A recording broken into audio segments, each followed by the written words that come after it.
Moin Moin and welcome at the clubhouse at the Adolf Jäger Kampfbahn. Today you can see we are downstairs at Norman's. It's been a few months since we did the last interview, so we thought we'd give you a little update on what's happening at the club. Us, that's Daniel and Martin behind the camera, and me, Mo. We are supporters of Altona 93, and as a side note, we are always happy to have new comrades join us. Before we start, let's just go one step back to the solidarity campaign that we did last year. Thanks to your support, we were able to collect a total of 18,000 euros over the course of 5 months. Many thanks again. Many thanks again for the great support. As a result, we were able to donate 10% to Seabridge Hamburg.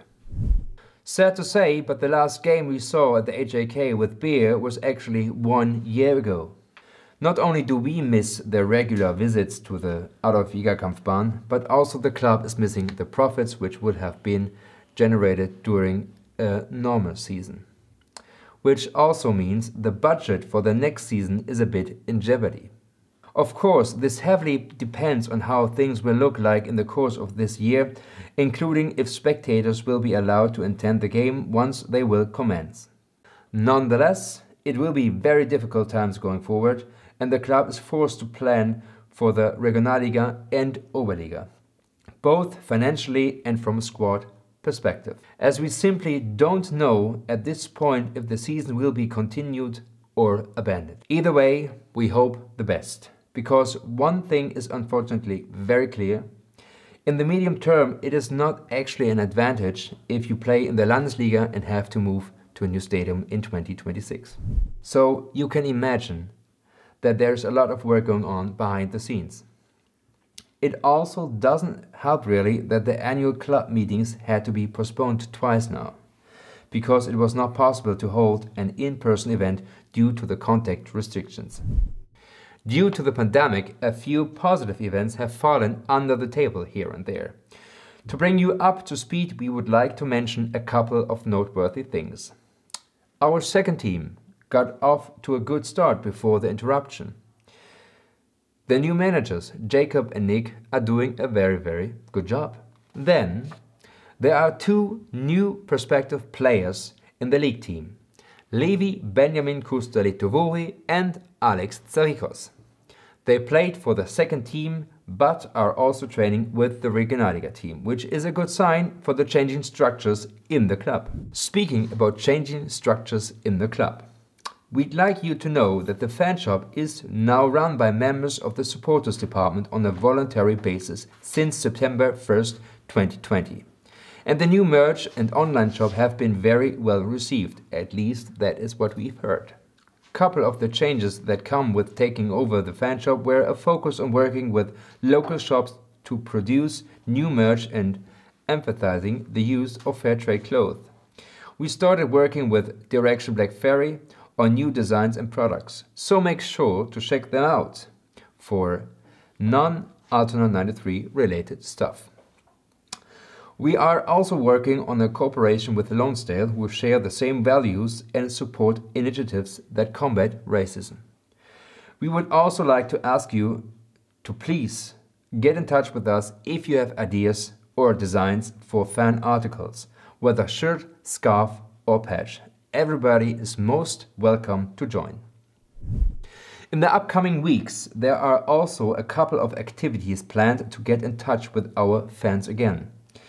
The first one will be a crossbar competition. You can bet 5 euros and pick a player that you think will hit the crossbar during the event. It will be live streamed, and of course, if you are lucky, you can also win a prize. More infos on this will follow.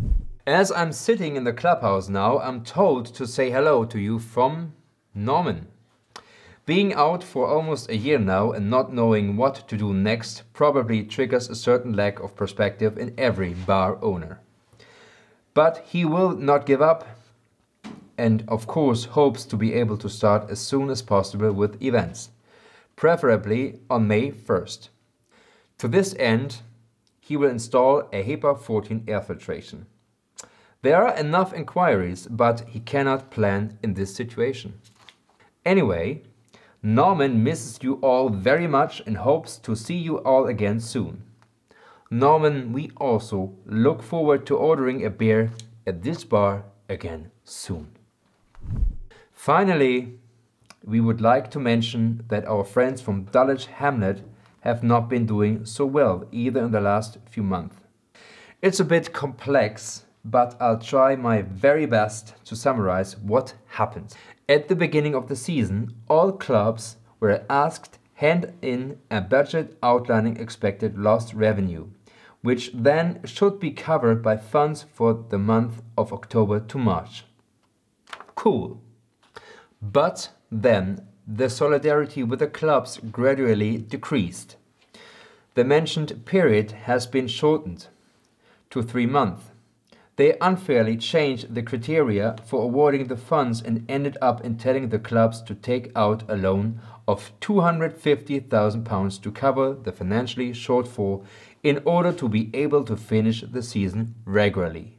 The club refused to take out a loan and did not continue playing, because they did not want to destroy the hard work of the last couple of years and put a 128-year-old club at risk. Yesterday, the National League announced after a resolution that the National League North and South has been declared null and void. That means Dulwich will remain in the same league and they can now start planning for the next upcoming season. If you fancy some merchandise from our friends abroad, go ahead and order some stuff. I'm quite sure that they appreciate every penny that's coming in. Okay, so that's it from our side for now. Next week we want to interview our first team manager, Andreas Bergmann. It will be in German, I'm sorry.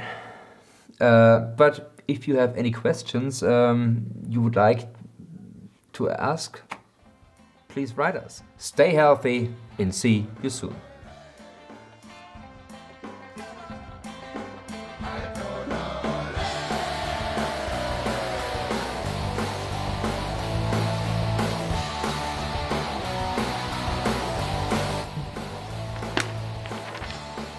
Do it again. Okay, okay. Bring your